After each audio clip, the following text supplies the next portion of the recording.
One of the greatest joys in my life was coming only a few years ago to the marvellous poetry of James Symmons.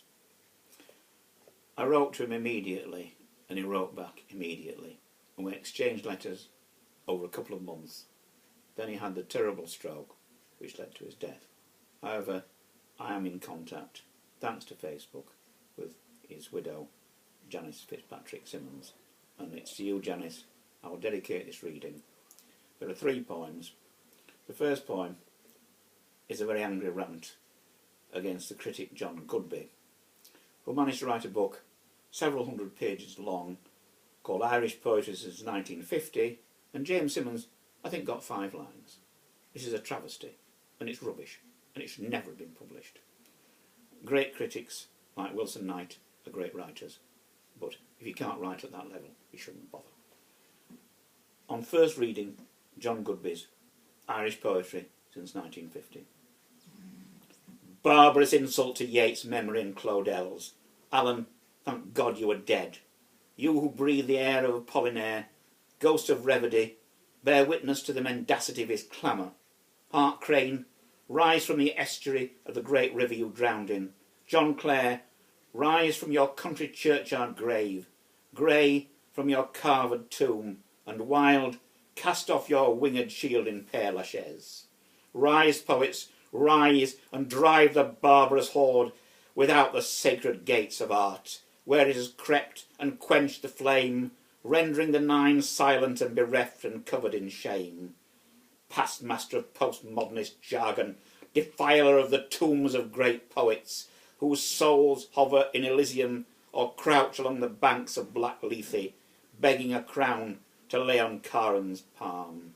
Souls of the great dead, rise and deliver us from one who negates poetry as the realms of the numinous, toy with words, vain hack of academe, spoiler of the silver streams of poetry's wind-harp voice unseen, traducer, seducer, traitor, hands red with blood, bearer of the ultimate guilt of Trisson des Clercs, murderer of the subtle spirit of Mallarmé, defiler of poet's purity as defined by Rilke and Valéry, praiser of ultimate poetastry, Dewig's penny ranting, condemner of Jimmy Symonds, one leads Jimmy who could fix the world Dewig's once and for all, write them into the ground, and still have 100 lyrics in his quiver.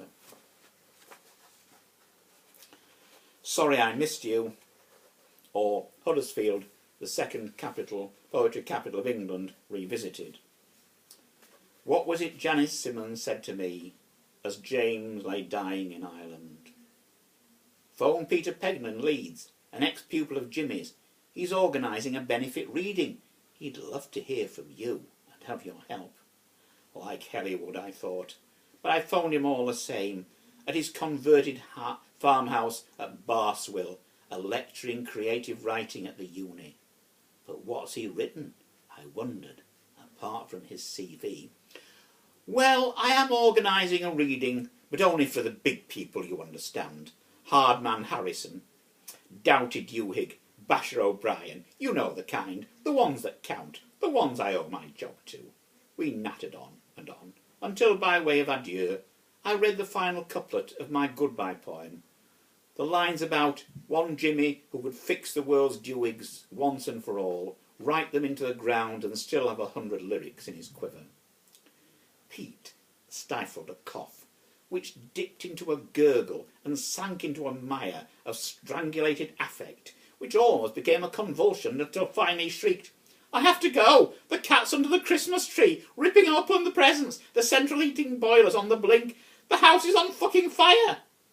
So I was left with the offer of being a raffle ticket tout as a special favour. Some recompense for giving over 2 entire newsletters to Jimmy's work. The words of the letter before his stroke still burned. I don't know why they omitted me. Armitage and Harrison were my best mates once. You and I must meet. A whole year's cryptic silence until a card with its message. Jimmy's recovering slowly, but better than expected. I never heard from Pegnell about the reading. The pamphlets he asked for went unacknowledged. Whalebone, The fellow tutor he commended also stayed silent. Had the event been cancelled? Happening to be in Huddersfield on Good Friday, I staggered up 3 flights of stone steps in the Byram Arcade to the poetry business, where, next to the closed sign, an out-of-date poster announced the reading in Leeds at a date long gone. I peered through the slats at empty desks, at brimming racks of books, at overflowing bin bags and the yellowing poster. Desperately I tried to remember what Janice had said. We were sat up in bed, planning to take the children for a walk, when Jimmy stopped looking at me. The pupils of his eyes rolled sideways. His head lolled and he keeled over.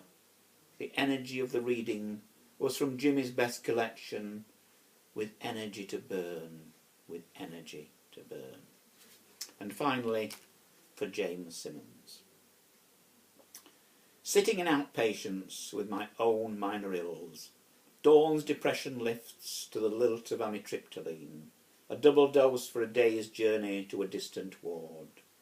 The word was out that Symoonds had died 18 months after an aneurysm at 67.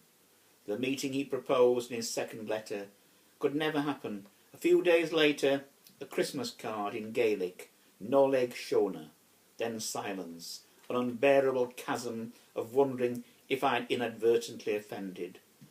A year later, a second card explained the silence. I joined the queue of mourners. It was August when I saw the Guardian obituary behind glass in the poetry library. How astonishing the colour photo, the mane of white hair, the proud mien, the wry smile, perfect for a bust by Epstein or Gaudio Brzeska a century earlier. I stood by the shelves, leafing through your books with their worn covers, remarking the paucity of recent borrowings and the omissions from the anthologies.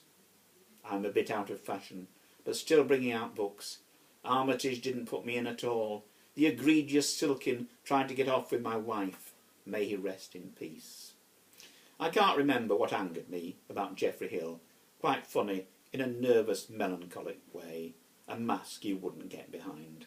Harrison and I were close for years, but it sort of faded when he wrote he wanted to hear no more of my personal life. I went to his reading in Galway, where he walked in his cosy regalia, crossed the length of the bar to embrace me, manic about the necessity of doing big shows in the Balkans. I taught him all he knows, says ageing poet, and he's forgotten the best bits. He knows my work, how quickly vanity will undo a man. Tom Blackburn was a Gregory Fellow in my day, a bit mad, but a good and kind poet. I read your last book, The Company of Children, you sent me to review.